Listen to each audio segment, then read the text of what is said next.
नमस्कार दादा पब्लिक, सर्वप्रथम तुम्हाला व तुमच्या परिवाराला महाशिवरात्रीच्या हार्दिक हार्दिक शुभेच्छा. आजचा दिवस माझ्यासाठी तर खूप स्पेशल आहे, माझ्यासाठीच नाही तर तुमच्यासाठी पण स्पेशल असं. आज आहे ना भाऊ, आज आमच्या गावात वेगळाच माहोल असते. मस्त आंघोळ वगैरे केली आणि सकाळ सकाळीच आलो मी महादेवाच्या मंदिरात. आणि तुम्हाला काय सांगू पोट्टे, अंदर तर दर्शन घ्यायला बी जागा नाही. गर्दी तर इतकी होती की मायले लेकरू भारी. गर्दी तर असणारच ना भाऊ, आज महाशिवरात्रीचा दिवस आणि तिच्यात अशी सुप्रसिद्ध अशी महादेवाची पिंड आपल्या गावात. या पिंडीला महाराष्ट्रातील सर्वात मोठी शिवलिंग असे म्हटले जाते. या शिवलिंगाबद्दल पूर्ण माहिती मी आपल्या अगोदरच्या पार्ट मध्ये टाकलेली आहे, ते पाहून घेऊ शकता तुम्ही. 32:30 स्पीडने घेतलं दर्शन आणि आलो आपल्या दादाच्या पब्लिक कडे. अटी येऊन पाहतो तर याने तर सकाळ सकाळीच रट्टा चालू करून दिला भाऊ. अरे हो बा, उपास आहे ना रे बा तुमचे, ते म्हणत त्याच साडीच तर फराळाचा खाऊ राहिलो. अरे पण इतक्या सकाळी भाऊ, अजून तर दिवस काढायचा बाकी आहे आपल्याला. काही विषय नाही, खा खा, कामं करायला लागतात तुम्हाला. आज जवान पिढी आहे ना भाऊ.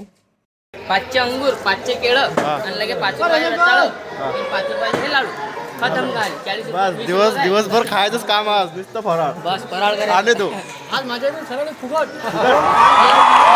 तितक्यात आपल्याला हे आपले ब्लॉग पाहणारे मित्र परिवार भेटले. ते टाकत होते मंडप, आणि मंडप टाकता टाकता मी त्याला दिसलो. तितक्यात ते म्हणत आम्हाला ब्लॉग मध्ये घे. त्याला म्हटलं काय विषय आहे का, फक्त असाच सपोर्ट असू दे. मस्त त्याच्यासोबत 2-3 शब्द कॉमेडी केली आणि आलो लाकडं फोडायले. आणि आजपासून आपल्याला 2 दिवस कामच काम आहेत आणि या 2 दिवसाचे आपले 3-4 ब्लॉग येणार आहेत, त्यासाठी तुम्ही फॉलो करून ठेवा. आज महाशिवरात्रीच्या दिवशी महादेव मंदिर संस्थानकडून फराळ वाटप असते आणि या फराळाचा लाभ सर्व गावकरी आणि येणारे सर्व भावी भक्त घेत असतात. तुम्हाला तर माहितच आहे, महाशिवरात्री निमित्त महादेव मंदिर संस्थानने शिवपुराण कथेचं आयोजन केलेलं आहे. आता बाकीचं पाहू पार्ट 2 मध्ये.